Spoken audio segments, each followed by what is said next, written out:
شبی که زیر گوشمون حرف میزدی بازم واسه من میزدی بازم واسه من میزدی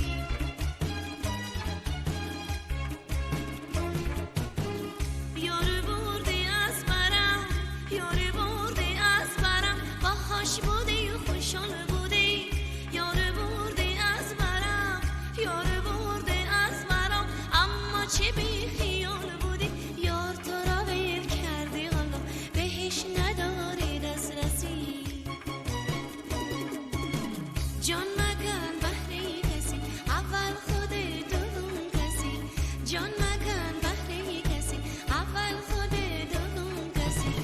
جان مکن بهره کسی اول خودت اون کسی جان مکن بهره کسی اول